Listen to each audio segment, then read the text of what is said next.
Opens Meeting Act is posted on the east wall of the council chambers, and a notice of this meeting was published in the New York News Times on February 14, 2025. If you would, please stand and join me for the Pledge of Allegiance.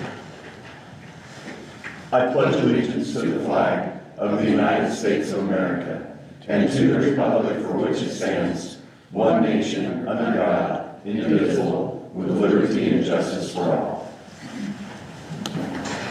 Amanda, the roll call. McGregor. Here. Northrup. Here. North. Here. Shepherd. Here. Postier. Here. Wilkinson. Here. Van Esch. Here. Piper. Here. You were all sent the minutes of the February 6, 2025 meeting. Are there any addition or corrections to those minutes? Move for approval. Second. Motion and a second. Amanda? McGregor. Yes. Northrup. Yeah. North. Yes. Shepherd. Yes. Postier. Yes. Wilkinson. Yes. Van Esch. Yes. Piper. Yes. Our next agenda item are claims of elected officials. We do have one claim of an elected official, Tony North of North Printing and Office Supply, in the amount of $1,996.45. I move for approval. Second. Motion and a second. Amanda? McGregor. Yes. Northrup. Yeah. North. Abstain. Shepherd. Yes. Postier. Yes. Wilkinson. Yes. Van Esch. Yes. Piper. Yes.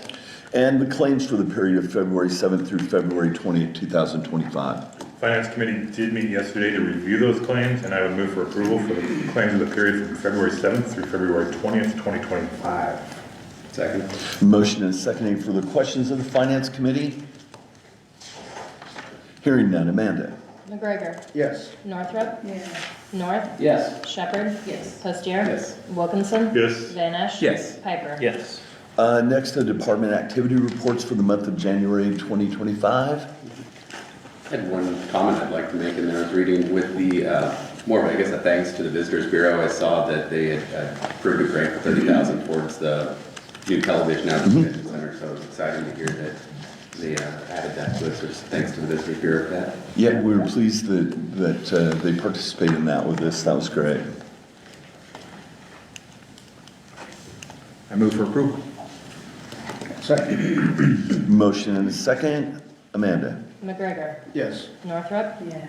North. Yes. Shepherd. Yes. Postier. Yes. Wilkinson. Yes. Van Esch. Yes. Piper. Yes. The next, we need to approve the cash balances for the month of September 2024. Move for approval. Second. Motion and a second. Amanda? McGregor. Yes. Northrup. Yeah. North. Yes. Shepherd. Yes. Postier. Yes. Wilkinson. Yes. Van Esch. Yes. Piper. Yes. And also approve the cash balances for the month of January 2025. I move for approval. Second. Motion and a second. Any further comment? Amanda? McGregor. Yes. Northrup. Yeah. North. Yes. Shepherd. Yes. Postier. Yes. Wilkinson. Yes. Van Esch. Yes. Piper. Yes. Next is the city administrator report. Dr. Crawford? Thank you, Mayor. Thank you, Council. I just wanted to call your attention to an item in the department report, and thanks, Stephen, for pointing out the Visitors Bureau. That was an important tidbit in the reports as well. These reports are things that happened in the departments the month before, so these are what happened in January. And so next month for the meeting, you'll be able to check and see how many hours was spent on snow removal. So we had a lot of snow removal here in February, and our thanks go to the crews for making that happen in very extreme conditions. So thanks to them for that. There was even some removal in January, you'll see. So, but I believe that number will be bigger in February. One of the things I wanted to point out from the report is the building inspections and permits.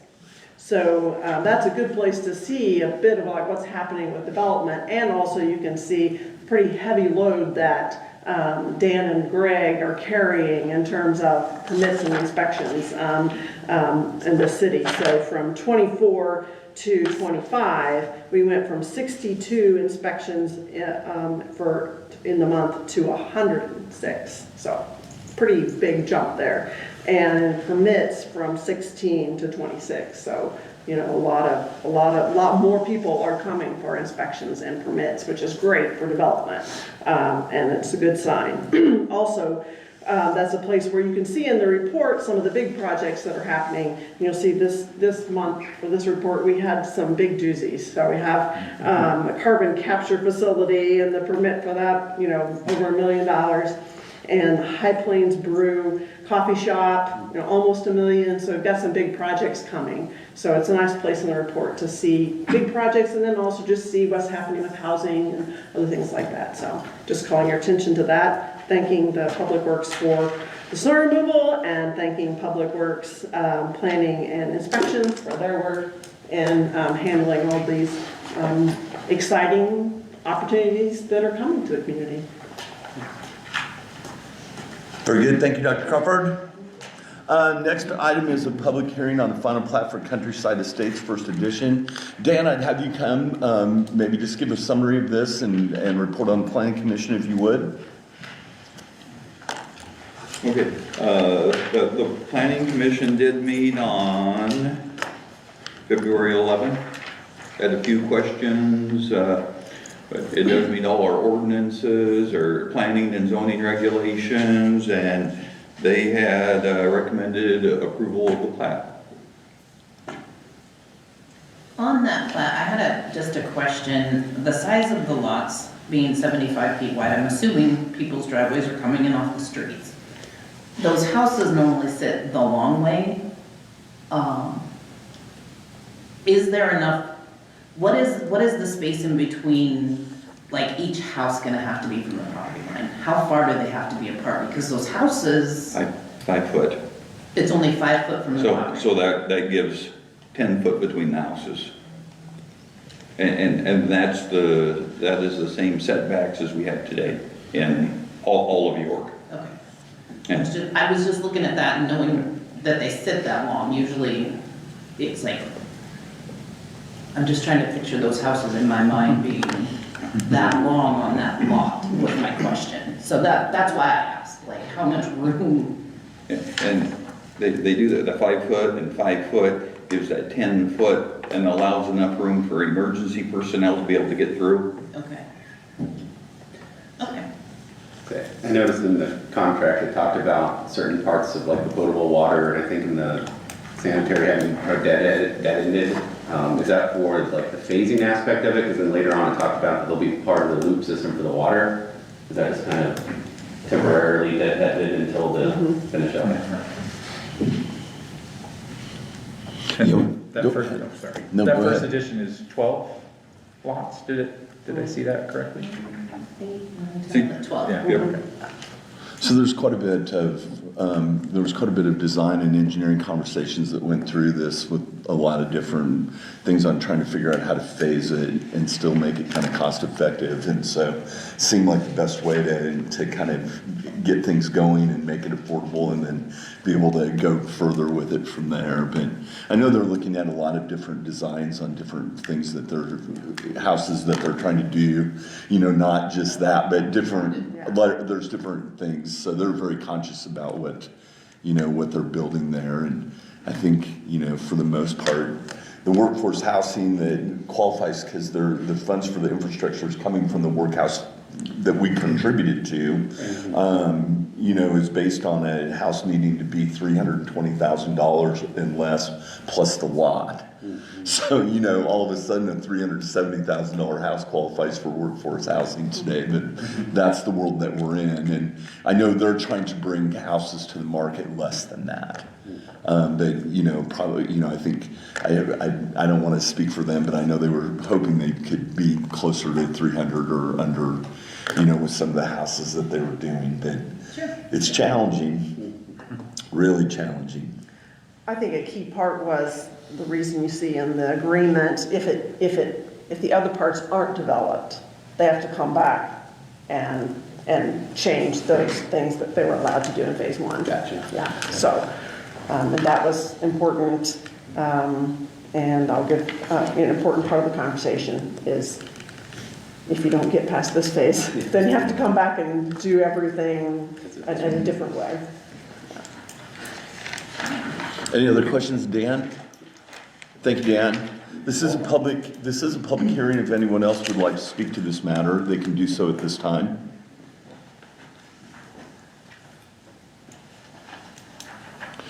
Seeing no one else that wishes to speak for this, I will close the public hearing on the final plat of Countryside Estates First Edition.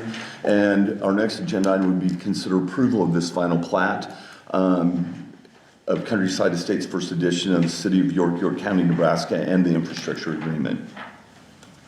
I think we got a good starting point. I'll move for approval. Second. I have a motion and a second. Any further comments? Amanda? McGregor. Yes. Northrup. Yeah. North. Yes. Shepherd. Yes. Postier. Yes. Wilkinson. Yes. Van Esch. Yes. Piper. Yes. I think it's exciting to get some activity started out there, and we're in a position where that can, a lot of houses can be built in New York over the next decades out that direction, so it's great. Our next agenda item is consider approval of Resolution 2025-2 to declare certain city property surplus and authorize disposition of that surplus property. I think it's 2 treadmills. Is that And right? some A tables. bunch of wooden tables. And And some some tables. tables. So Those are the old ones. there was, yes, I'll move for approval of resolution 2025-2. Second. motion and a second. Amanda? McGregor. Yes. Northrup. North. Yes. Shepherd. Yes. Postier. Yes. Wilkinson. Yes. Van Esch. Yes. Piper. Yes. Our last agenda item is the first reading of ordinance number 2382, the annexation of regular tracts 15 and 16, part of the south half of section 25, township 11, north range 3, west of the 6 p.m., York County, Nebraska, our new industrial park.